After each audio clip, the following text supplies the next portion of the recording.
Hello, everyone. Welcome back to Tell You the Truth. I have no idea. I am Matt Franco. He is Mike Folk. We are wine business guys trying to figure out what the hell is going on. And we're recording out front of the shop this morning because it is the most perfect late August Saturday morning you could ask for. And normally, real people are saying, what a beautiful day, what a beautiful month, what a beautiful summer it's been. But if you're in the wine business, you sit around and you tell yourself in April and May and even June, I'm not going to worry about the sales. I'm not going to worry about the numbers. I'm not going to worry about what's going on. I'm just going to enjoy my summer this year. I'm going to do it. And yet somehow we're never able to do it. And this has truly been the August of our discontent. Speaking for me and for most of the people I deal with, has been maybe the worst August ever. I don't know how it's been for you guys, but it is definitely nothing to write home about. And that's historically, like you were saying, we all sort of go into the summer knowing that it's not going to be like Q4. It's going to be down. Well, maybe not necessarily down, but it's not going to be eventful in terms of sales or anything like that. But this summer in particular, and the summers that have followed COVID, have definitely felt more precarious. Just in terms of the lack of business, the lack of energy, the lack of enthusiasm. Yeah. The one thing that seems odd to me, and I haven't quite figured it out yet, is that historically July was one of the worst months to be in the wine business, at least on the distro side. Usually it was like you have a big Q4, everyone's happy, and then you come into January. And similar to what you said about the summer, you go into it knowing, all right, things are going to slow down. It's not going to be like it was in OND. But sometimes it surprises you, or it's not as bad as you think it's going to be. And then February is usually the month that you really feel the slowdown. Yeah. July, historically, was the same thing for the summer months. You're starting off the third quarter. Usually the second quarter, feel a little bit of a ramp up coming out of February, March, April. It's getting warmer. People are feeling a little bit more optimistic about things. And then June, things start to slow down. And July, it's like everyone vacates the city and the sales come to a screeching halt. For at least this will be the third July in a row where we, at least on our side, have seen an increase. And again, I can't really figure that out. If it were just this year, I would think, well, maybe it's some pre-tariff buying. Maybe it's people buying in, especially because not all of the 10% increases that we talked about in the last episode have really come to fruition yet. We're going to start to see that. But now we also have 15%, which is now starting to take effect. I mean, we're seeing that now. So my initial thinking was, all right, well, maybe it's terrifying. But then when I thought about it, I looked back at the last couple of years, I realized, no, there's actually been a little bit of an uptick in July. And again, I'm not really sure what to account that for, because talking with you, talking with other customers, they didn't seem to see any big increase in July or any big demand. I mean, you mentioned June being a bit better than July and August. So maybe let's go back to what your take is on the ground.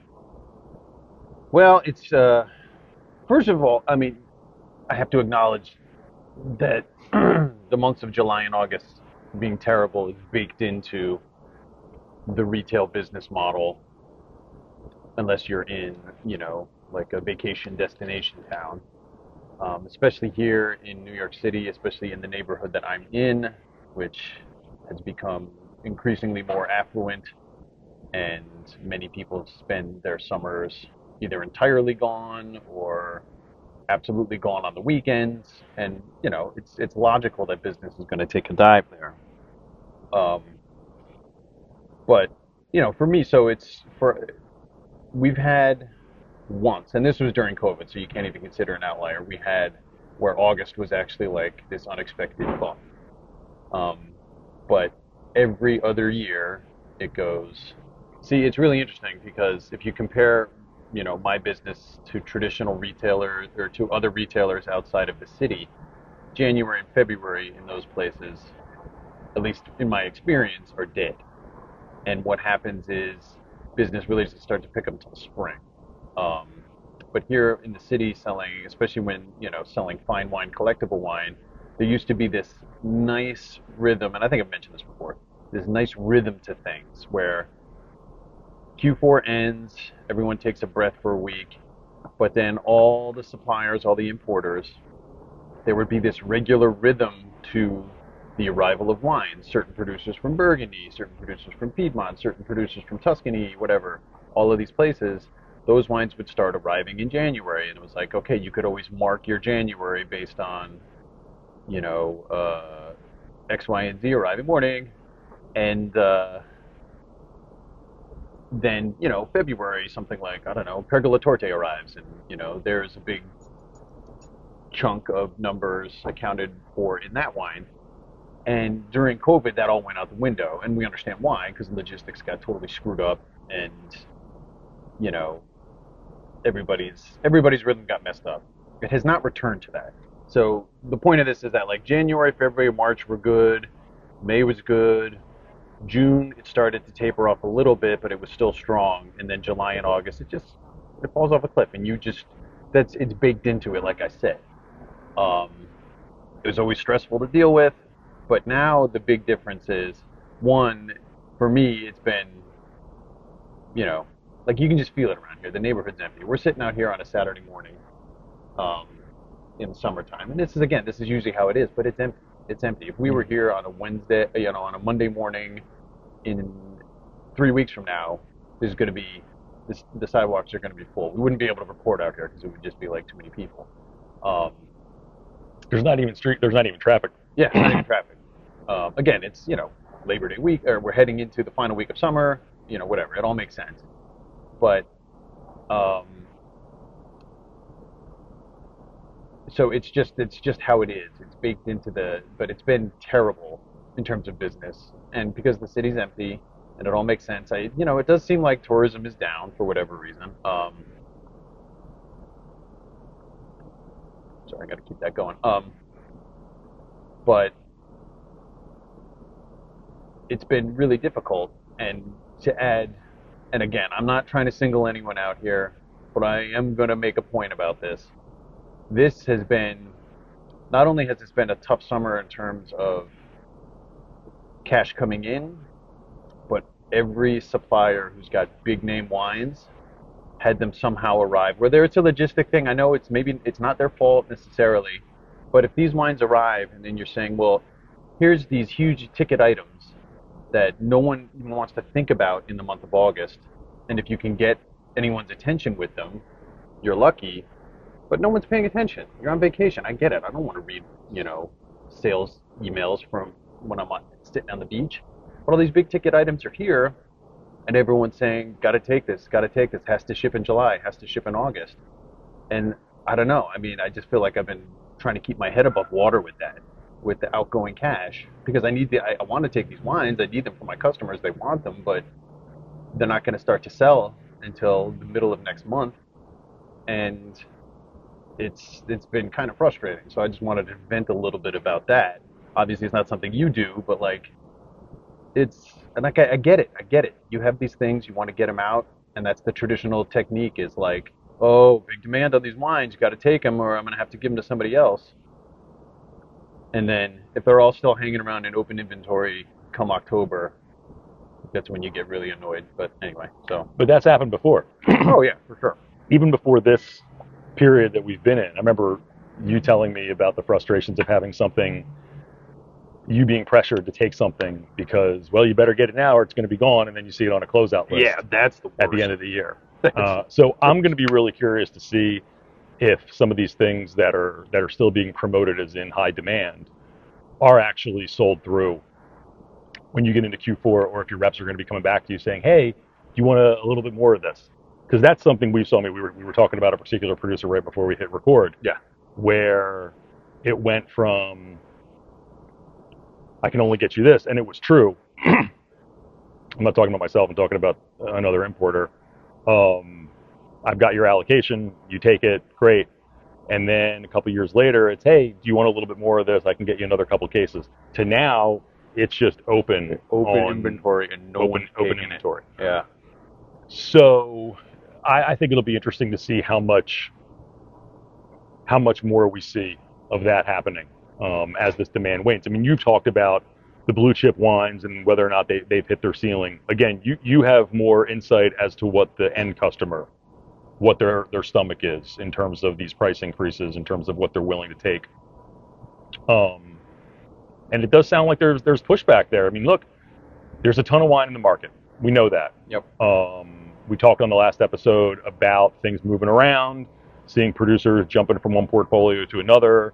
I mean, that is absolutely a sign of an insecure market. And I get it. We talked about this again. From the producer standpoint, they don't really have a choice. I mean, a distributor who is, fairly well solvent can sit back and say, all right, well, we can sit on some of this inventory because there isn't the demand right now. Hopefully that changes with the next vintage or whatever. We'll slowly burn through it. But the producers don't have that luxury because there's always a new vintage. Obviously, there's a caveat in parts of the world where the vintages have been a little bit more challenging. But if you're a winemaker, it's like, hey, I got to make room for the next thing coming in. So there's always that pressure on the importers to have to take the wine. So I get it, because then that trickles down to you. The problem is, if you're not moving through that inventory, if your customers are pushing back and they're not taking the Barolo in the middle of the summer or the Cornas at the height of the summer, what are you going to do with it? That just crunches your cash flow, and it makes it more difficult for you to keep stocking the things that are actually moving. I mean, going back to what I said about us having a good July and that being the pattern that we've noticed over the past couple of years, it isn't because like high ticket items have arrived. It's not because you have the stuff that people need.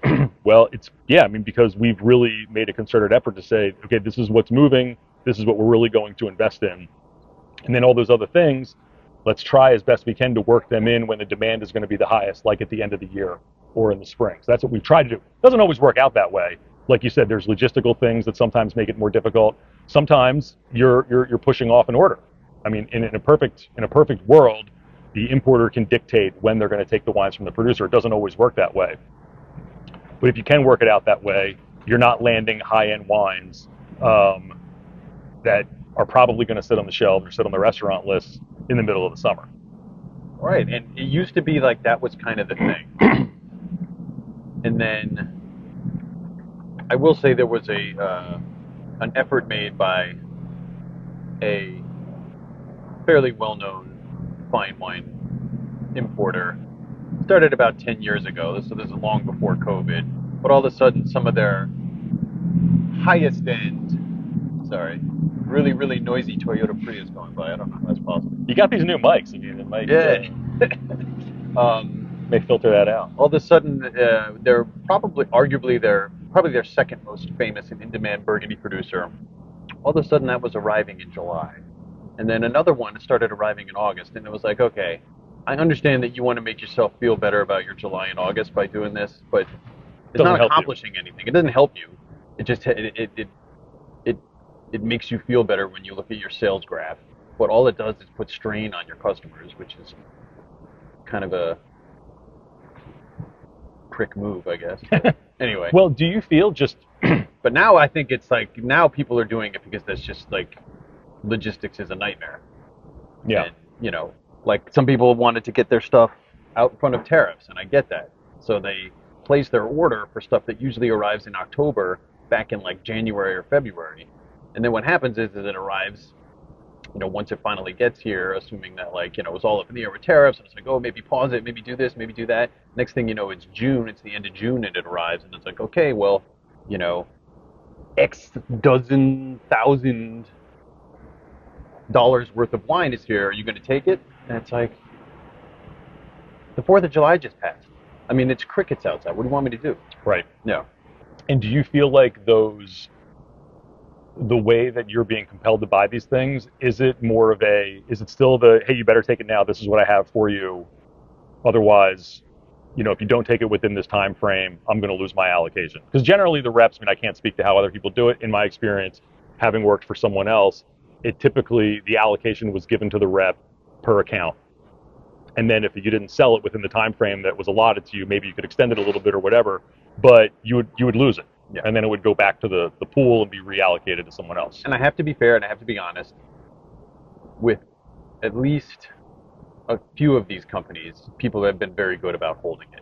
They start to chirp, they start to say, brand managers are on my case, sales managers on my case, these holds are about to expire, and they've been very good at allowing me to take my time. So I have to point that out. But this is still stuff that has to be taken in these low months. And it's definitely like, I'm going to lose my allocation, or I'm going to have to give it to somebody else, or it's got to go back into open inventory. And I can play that game being like, well, I'll take the risk that it goes back into open inventory. Most people are in the same boat I am, and it's just going to sit there, and maybe I can pick it back up in October or September or whatever. But the fact remains that it's like, I feel constant pressure. Like, I get, no joke, 20 emails and texts every day during the week being like, hey, just checking when you can take this. Hey, this has arrived, you got to let me know. Hey, that delivery's still hung up, when can you take it? And it's like, look, man, I'm sorry. Like, I appreciate your patience and I appreciate your diligence and staying on top of me, but I can only do what I can do to make sure that my guys get a paycheck and, the rent gets paid. Like, I have to, there's just, maybe my situation is unique because I didn't have a bunch of, investor capital or whatever behind me, but it's just a constant management, and it makes it so like, it's like, I just want to taste good wine, people like you, pick good wine, and then tell my customers about it so they can get it. That's the fun part of this job. Now, anybody who owns a business will tell you, yeah, the fun part always gets sullied by all the other crap you have to handle.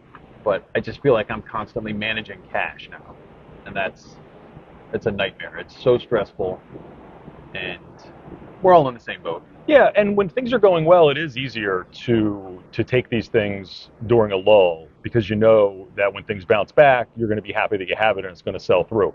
That's where I think maybe people have a little less optimism or a little less confidence. Yeah. That these items that, if you had it on your shelf, someone comes in, they're going to see it, they're going to buy it, and they'll move pretty easily. You send an email offer, etc. Even if the timing isn't right, like, again, you're getting an allocation for something that maybe people aren't thinking about at the height of the summer, but once the leaves start changing and it starts cooling down, then you're going to be able to sell through that. Morning. You take a video for yourself? Oh yeah. Oh, okay. Nice. We'll put it on the web. Something wrong with this thing? Nah, just talking. Just making a video. Yeah. Nice to see you, man. Yeah, you too. Take care, man. Yeah. So this goes back to my question about how much of these items people are in a position to take because they feel confident that, okay, well, once we do get into the fall, I'll be glad I have these things and I'll be able to sell through them. The other question, though, then becomes how much of your capital does that eat up? Yeah. So that you're not continuing to have those things that you need now in order to get you into that fall period where you're going to be able to sell those higher end items. So it'll just be curious to see how that all plays out. Going back to just the timing of this and the idea that the winemakers aren't always in the position to just say, hey, it's cool, I can hold that for you. My experience is that most of our winemakers are more inclined to do that right now, mainly because they understand the market in general. This is not unique to the United States. They're having their own problems moving their wines in their home markets. Right. I'm talking mostly about European producers, but the Asian markets, places where they've relied on being able to move these inventories have slowed down. So they're much more willing to say, hey, if I know you're going to take this, maybe they ask for a prepay or a partial payment to hold it, and that's fine. They're more inclined to say, all right, it's cool, as long as you're definitely going to take this, I'll hold it for you. Mm-hmm. Because ultimately, I don't think they have a lot of other options. Yeah. So there is that thing going on. Because, again, this is not just unique to New York. It's not just unique to the United States. I'm hearing this from everyone. Every discussion I have with a winemaker, whether it's someone I talk to fairly regularly or maybe someone I only talk to a few times a year, it is kind of the same script over and over again. Things are really slow. It's kind of rough, whether it's just sales in general or collecting payment. whatever it is, it's no bueno for business. Yeah.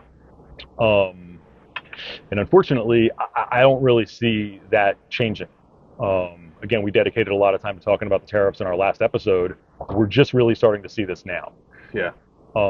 In our business and even just in the country, because there's been so much, the tacoing Mm-hmm.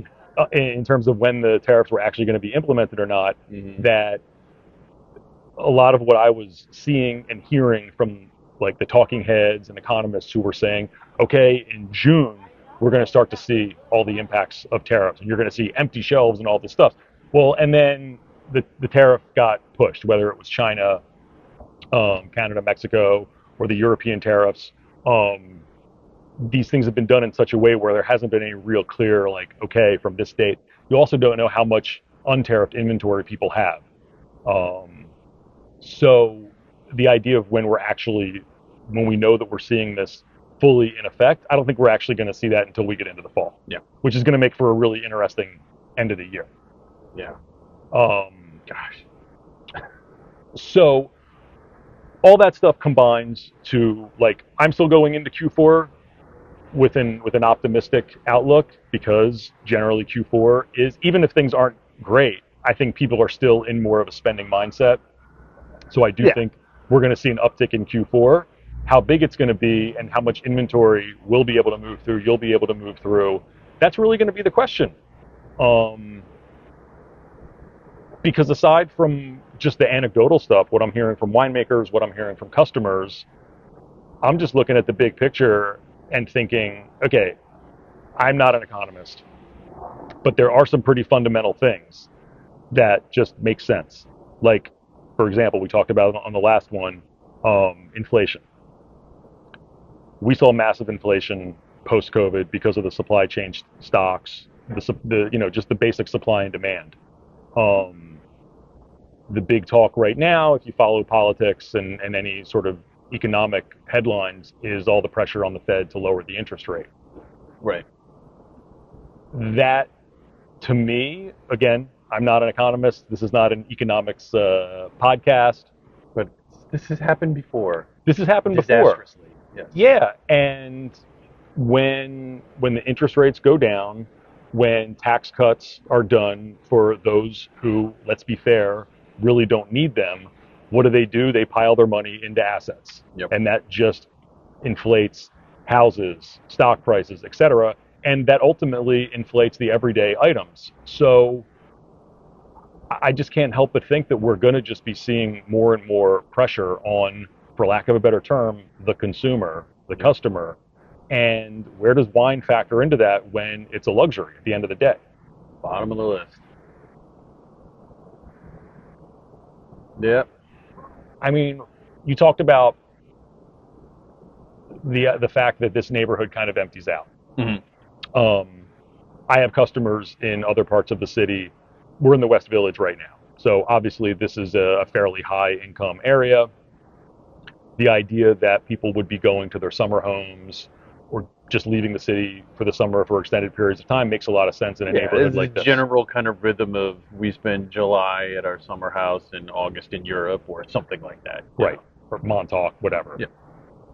But this is now happening in neighborhoods that were historically more working class, in parts of Brooklyn and Queens and other parts of like lower Manhattan,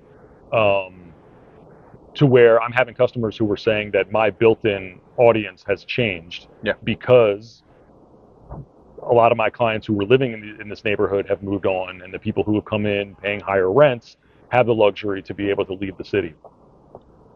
But at the same time, if, like, you hear these stories about Vegas, for example, Vegas apparently is a ghost town, all these hotels that rely on corporate events and all this stuff, their books are wide open.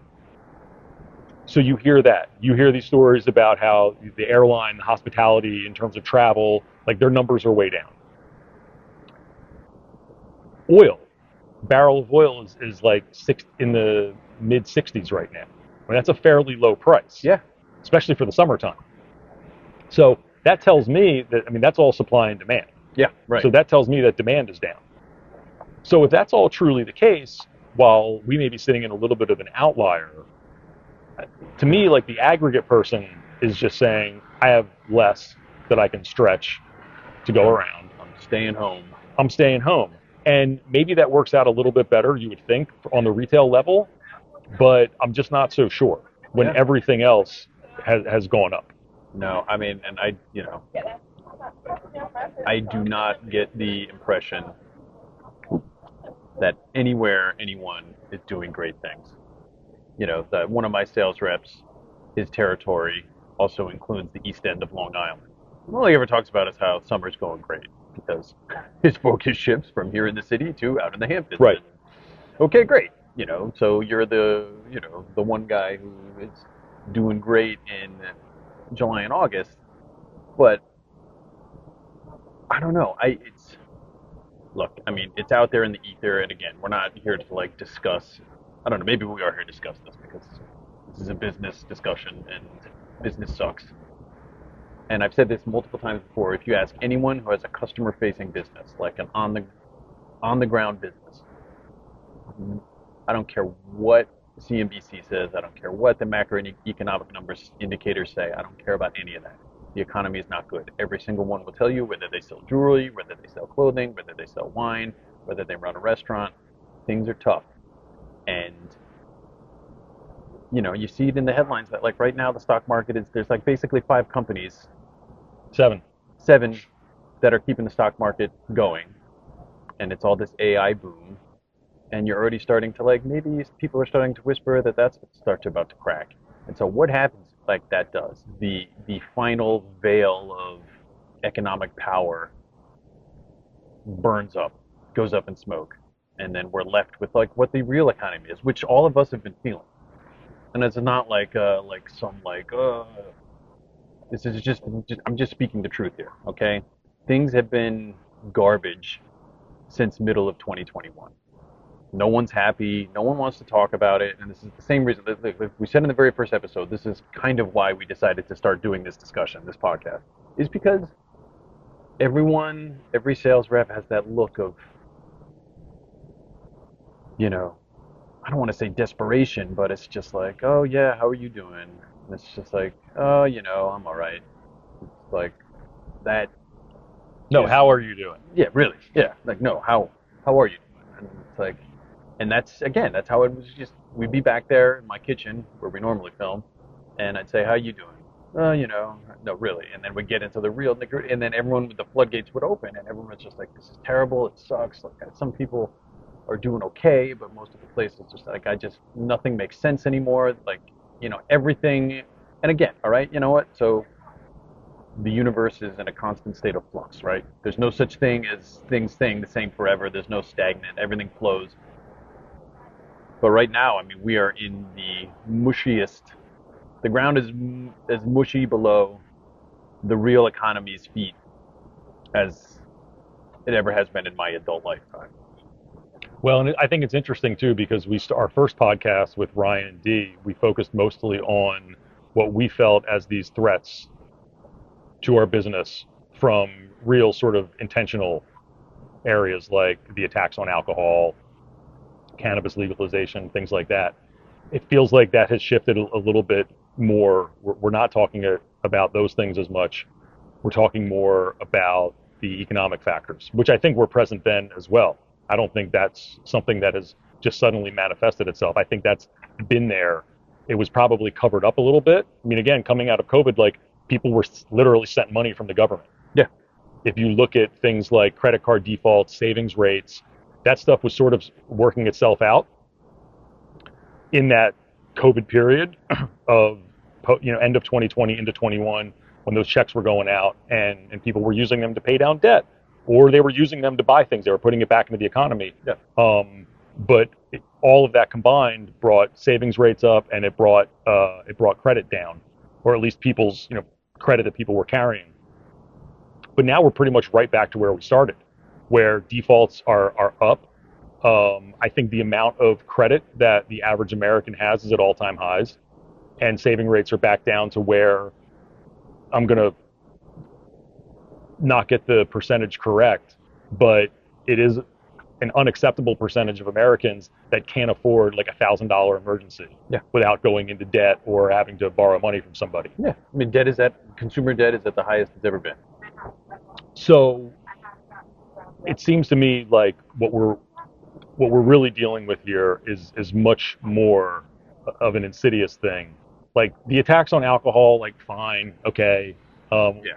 Most of us has known that like drinking alcohol, as much as we tried to make it French paradox and all that kind of stuff, it's good for you.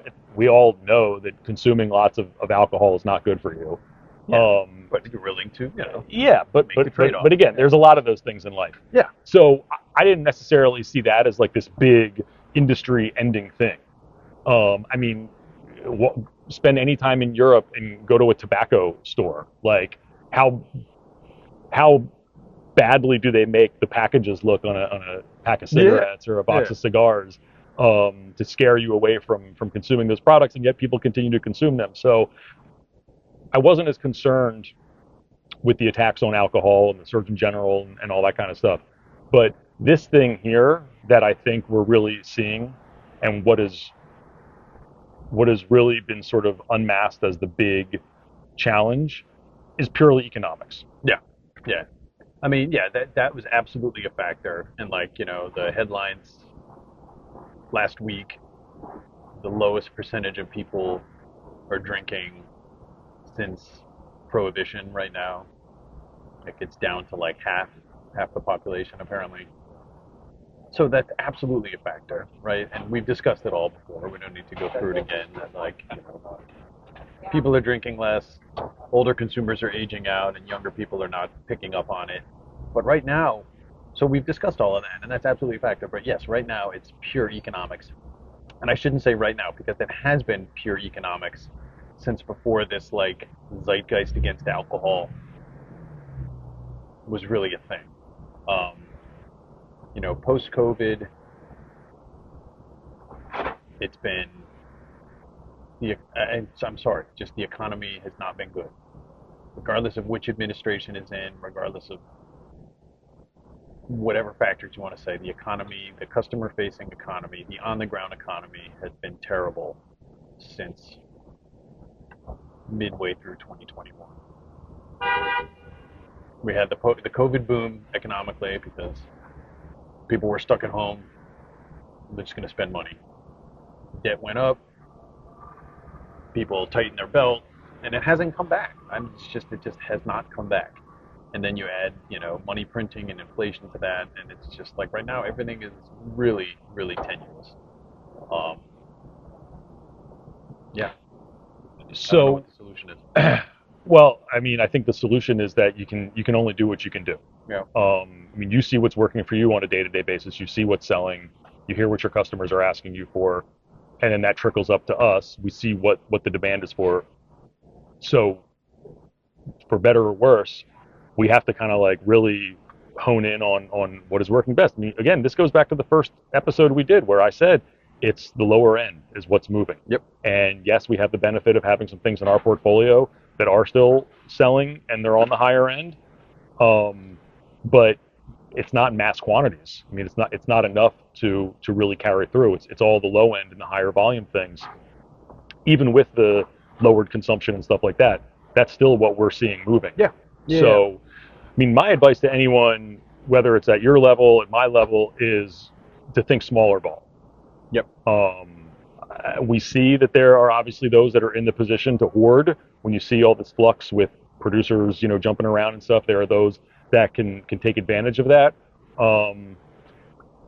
I personally don't see this as something where like, okay, hey, let's take advantage and sort of accumulate all these things because we know that we're going to get through this, and then it's going to be great that we were able to grow our book and have all these new all these new wines in there, because I'm just not so sure that inevitability is there like it has been like in '08. I mean, that's when I got into selling wine, and even though that was arguably the worst economic situation that we've experienced probably in our adult lives, Yeah. we kind of got through it pretty quickly. It did. I mean, and I was at a shop at the time that specialized almost exclusively in high-end collectible fine wine, And all that happened is there was a bunch of deals out there to be had, and suppliers were shedding stocks, and let's be honest, the wealthy people were still wealthy. And yeah, I mean, it was an adjustment, it was a struggle, but it was not like this, where you felt like where is it like,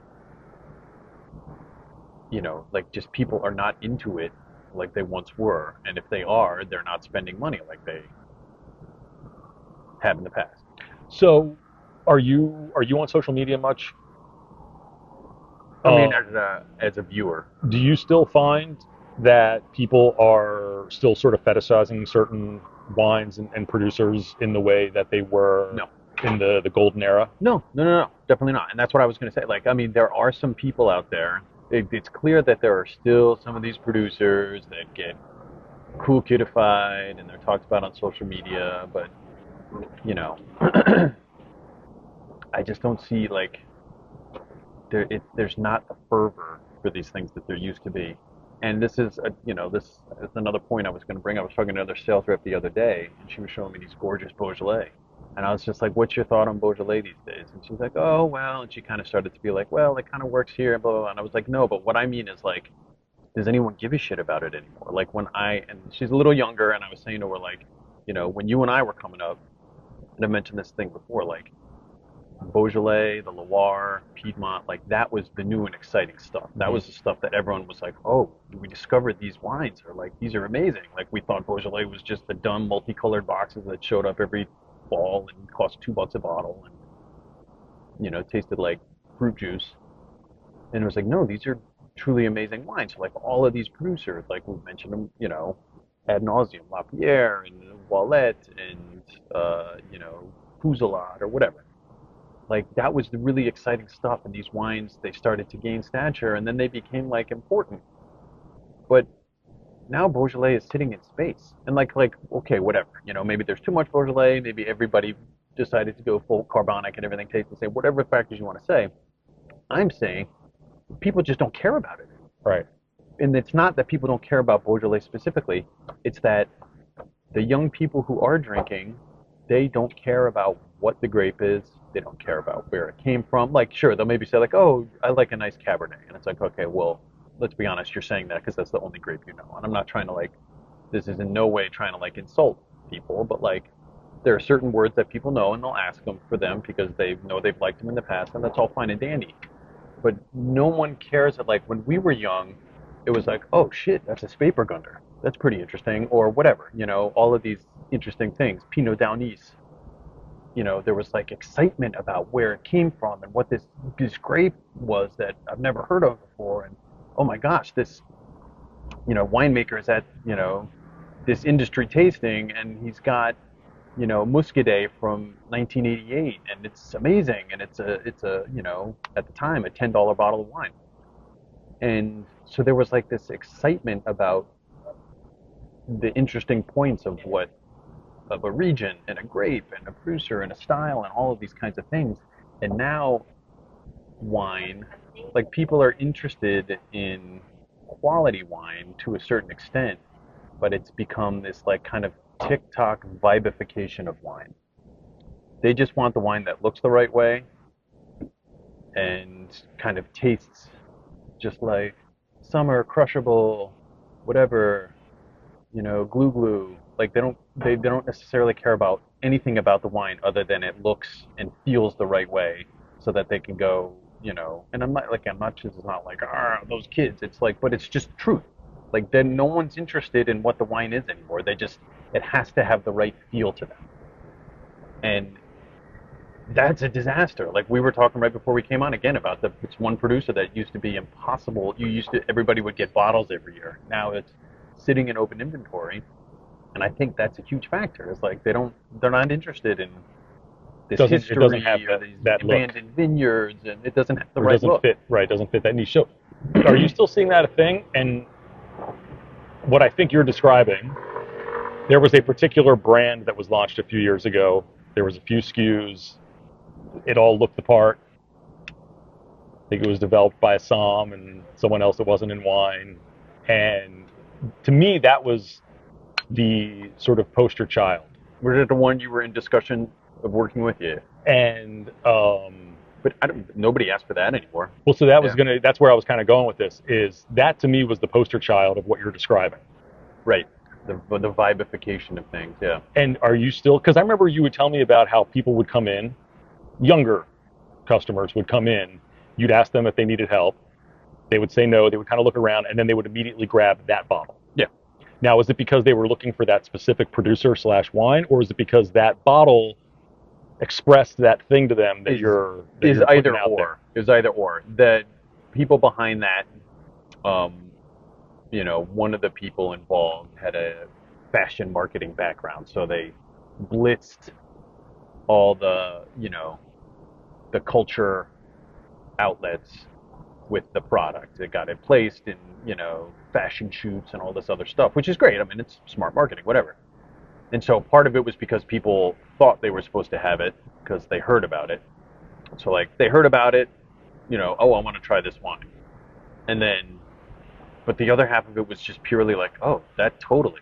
Clear bottle, kind of cloudy orange color, fun label, wax capsule, or, you can say the same thing about, that. And then that, maybe that specific wine really, because there was a long time where like people would come pour me these like cool, fun, blue, natty wines that were really good, but they were in like a kind of traditional looking bottle, like dark glass or like maybe a more classic label. And I would say, if you were to put this in a clear bottle with a crown cap and like a cartoony label, you won't be able to keep it on the shelf. And so for a while, people were doing that. But even that's, I don't know, I feel like that's kind of died down a little bit. But it still is about the vibe. Like, I feel like, again, the pendulum's going to swing. This second wave of interest in natural and orange wine already seems to be flattening out. Mm-hmm. So where does it go from here? I don't know. I mean, does everyone go back to asking for Merlot and Malbec? Maybe. Who knows? But Right. Well, that's what I was trying to get at, if that's sort of run its course. And that was, I mean, also with what you're seeing on social media, because that it did seem like there was that moment as we were approaching the end of the golden era that we've talked about, and COVID happened, and then it still felt like there was some semblance of that interest that was still there. But then all of a sudden it just sort of felt like, and again, I think what you and I have been trying to figure out throughout some of these discussions, and we've got a good one coming soon, is it just us? Are we becoming now the generation where everything sounds like shit? right. Yeah. Or I ask myself that all the time. or is it true? Is it really like, yeah, no, people just, the interest is not there. Yeah. The way that wines would come into the market from certain importers and they would just be established and people would run out to get them, has that all just waned? And I think the last sort of part of that we saw was the kind of wines that you just described, the clear bottle, the great fun label that really fit into that sort of mode of like, oh, this is the wine that I'm supposed to be drinking. Yeah. Yeah. And if that is sort of over, if we're coming out of that, then what is next? Will there be a next? Will there be a next, or will people start to go back in the other direction, right? And I don't know. I don't know and I forgot to mention this. I do think that, sorry, street sweeper. I do think that part of the reason that there's no more fervor and excitement for regions and grapes and producers is because like we've kind of reached the end of history in terms of the discovery period of wine. Like, no one's going to start clamoring for Cabernet grown in China for luxury customers, right? Maybe certain people in China will, but like that's not interesting. You're saying British sparkling wines are not going to be the next big thing? They could if they were, 40% less expensive, but the wines are good, but if they cost more than champagne, at least here, what's the point? Well, even champagne, not to go off on a little bit of a side tangent here, but we talked about this before where I'm puzzled with how much champagne is just in the market. And even back when you could still get great grower champagne for under $50 on the shelf, now those same wines are over 80. Yeah. or literally the 100. same. Yeah. Yeah, It exactly. used to be. I used to be able to tell people like you get so much more value in grower champagne than you do from like a big name, mark cuvee or non-vintage cuvee, and Can't say that I anymore. can't say that anymore. Right. Right. I mean, you're still getting value compared to like maybe the Tete de Cuvée stuff, like the ultra luxury brands, but like I don't know. I'm still excited about it. I still love champagne, but like yeah, there's so much of it out there, Hmm. and no one's coming in. No one can afford Salon anymore, and no one's coming in. Like I don't know. There's still some champagne producers that are such tiny production that it's like okay, that's a big deal. But like I mean, Ulysses Colin forever was $40 on the shelf, and was like my favorite story to tell is like I bought 10 cases of it from Wheeler when no one had heard of it, an '04 vintage, and then now it's like $400 a bottle. But the only reason it's $400 a bottle is because you can't get it. Right. Everybody gets a few bottles a year, and even then, but it's like, is anyone even clamoring for that? I don't know. I mean, it's I just think the excitement is one that people are less interested, but also yeah, I think that like there's no more new exciting emerging thing anymore. There was always the next thing that was going to be exciting and interesting, and one producer who looked around this forgotten region and said no, like like even like Elian de Raux, right? Like how many more people are going to move to a forgotten place and start making rock star wines? Like, and I'm not saying that like people shouldn't do that. I'm just saying that like I don't, right now I think more people, more winemakers, small winemakers in France and Italy are sitting there wondering, or Spain are sitting there wondering if this is economically viable anymore. And a lot of them are going under because it's just not. Hmm. I mean, Laura Lorenzo just, obviously I'm not trying to speak for her, but like she's a perfect example of someone who had all the cachet in terms of a cool young farmer producer, like the future of a region. And I think a large part of her throwing the towel in was just that it was not economically viable. Right. And that's terrible. Yeah. Yeah.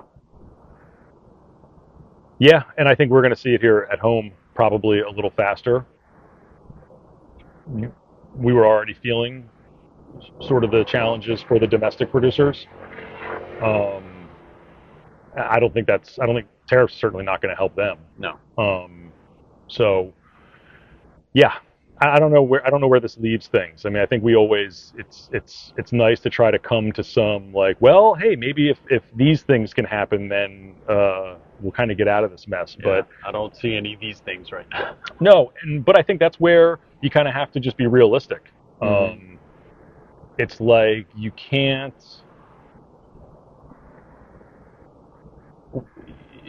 just sort of like wish away these challenges. No. I think the only thing you can really do is just say, all right, well, look, this is the reality right now. This is what's happening on the ground. That's what I was trying to say before.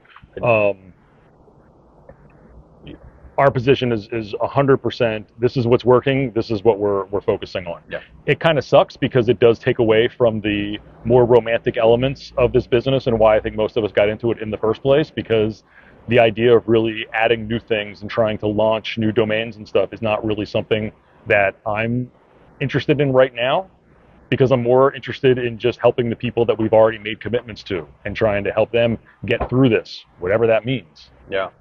Right. So I think we've probably kind of gone around the things that we wanted to talk about here. Summer doldrums, how it unfortunately tends to be worse than we go into it expecting. Yeah. Sorry. I don't know how loud these trucks are on these microphones, but that was a noisy one. But yeah, like I mean, I guess the grander point here is we would all make it through the summer doldrums with something to look forward to in Q4, and it feels very tightrope-ish right now. Mm-hmm. Yeah. Yeah. The guarantee of the promised land. Yeah. Doesn't seem as realistic as it had previously, but we'll see. Yeah. We do have another episode with people that not just you and me. Yeah. The long-awaited one. It's been hard to pin down. Yes. The restaurant one. So that is that should be a completely different perspective. Yep. Probably we'll see, singing the same tune on some level, but also just a completely different point of view. So that should be good. For sure. So we'll hope to get that done in the coming weeks and get that posted up as soon as we can get that interview completed. Yeah. So thank once you again, for listening. Yes. Hey, morning, Chris. Good, man. How you doing? Good. Thank you for listening, and I just want to remind you that you picked a hell of a day to quit drinking, if you did. So, to tell you the truth, I have no idea. I have no idea. Thank you.